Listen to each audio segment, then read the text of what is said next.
rise to speak on the Securities, Trustee and Statutory Supervisors Bill, and as has previously been said on Labour's behalf, we support this bill in as far as it goes because it does make some minor improvements to the current regime, but we are critical of the lack of direction overall to fix a perhaps more serious problem. I think we should reflect on what went wrong and some of the problems that weren't picked up by the system prior to the financial crisis, the international financial crisis, which affected New Zealand as well as some or most other Western countries and has had knock-on effects elsewhere in the world.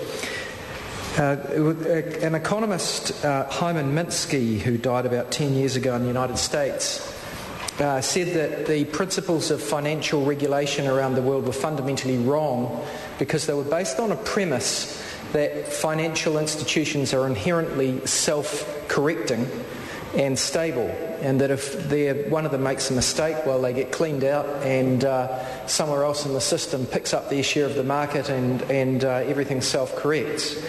And he pointed out that that was a fallacy in respect of financial institutions, as we've seen in recent years, because some financial institutions are so large that they're and collectively the importance of financial institutions is so fundamental to the operating of a modern economy that if the financial sector seizes up or stops to function properly, then trade can cease and the effects on businesses and the people that they employ can be very dire indeed.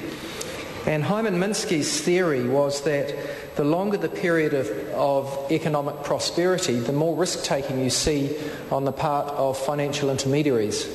So the longer the banks have and the finance companies and the trustee companies have a period of financial stability, the more they are inclined to embark upon risky behaviour because they've forgotten about the last time they were cleaned out and they seem to be making hay by making more and more risky investments in the meantime.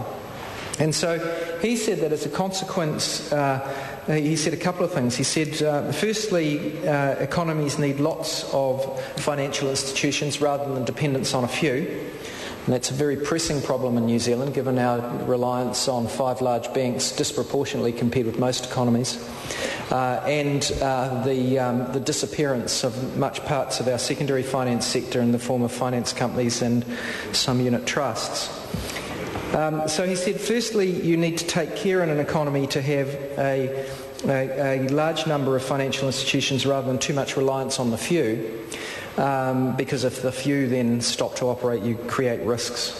But then he went further and he said that in respect of whatever your number of financial institutions are, your financial regulator has to keep ahead of them. Because the longer the period of financial stability, the more risky their behaviour is and the more often they move to make money off balance sheet in a way that isn't caught by the regulator. And the theories of Hyman Minsky, of course, have had a resurgence of interest amongst reputable economists and regulators around the world following the financial crisis because, of course, his predictions have proven to be true. We had this long period of prosperity in the world. We had what some people have called irrational exuberance in property markets. We had banks and merchant banks seemingly making ever larger amounts of money.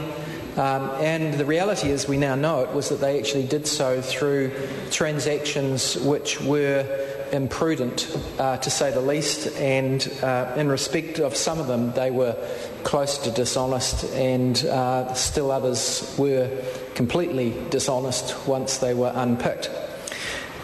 Now, in respect of the New Zealand situation in respect of finance companies generally operate under prospectuses that are issued under the Securities Act, and it's a requirement of the Securities Act that the prospectus name a supervisor of the investment, which is generally a trustee company.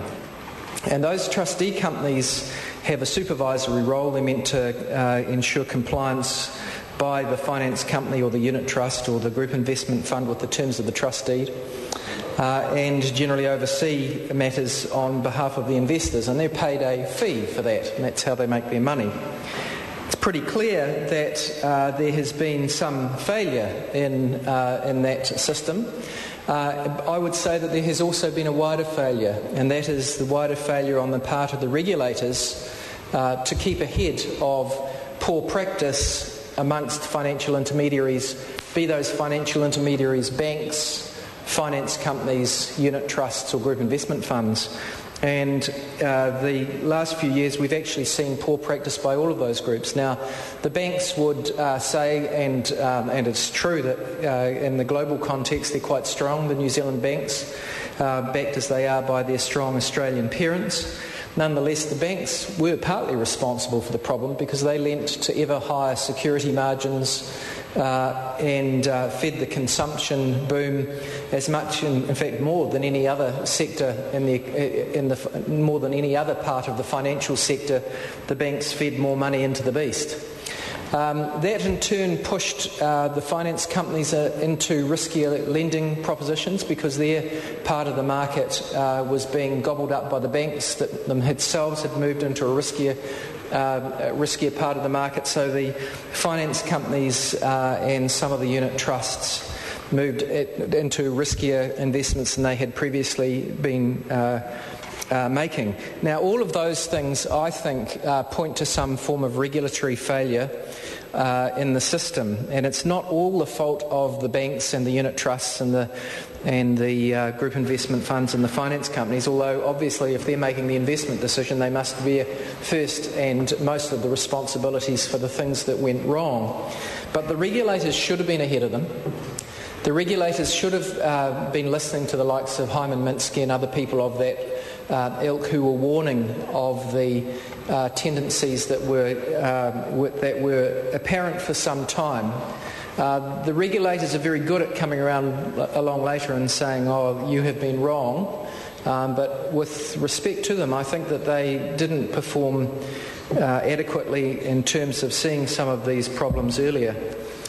In the finance company area, I personally am critical of some of the trustee companies and some of the other regulators, including some of the regulators that advise government, in terms of their failure to crack down on related party transactions.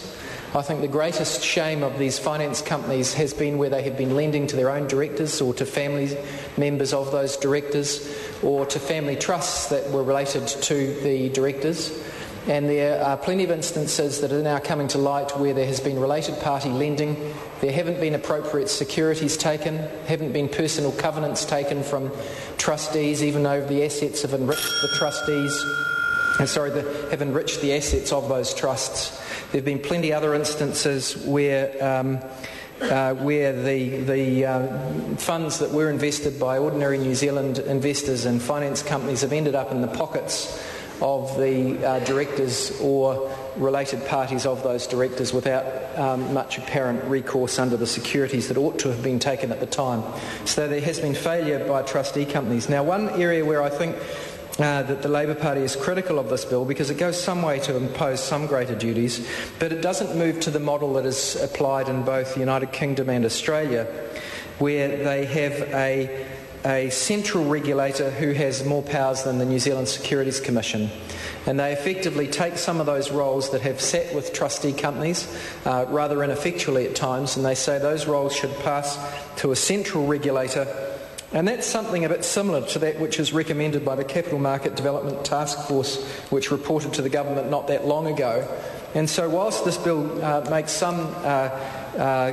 not offensive, it actually doesn't make the big change that is necessary, which is to create a beefed up regulator who could more properly make sure that these sorts of bad events that we've occurred in the past are less likely to happen in the future. They can never be completely eliminated because you can't remove investment risk, but we could do better than we have done in New Zealand in recent years on this, and this bill doesn't seem to fix the fundamental problem. Thank you.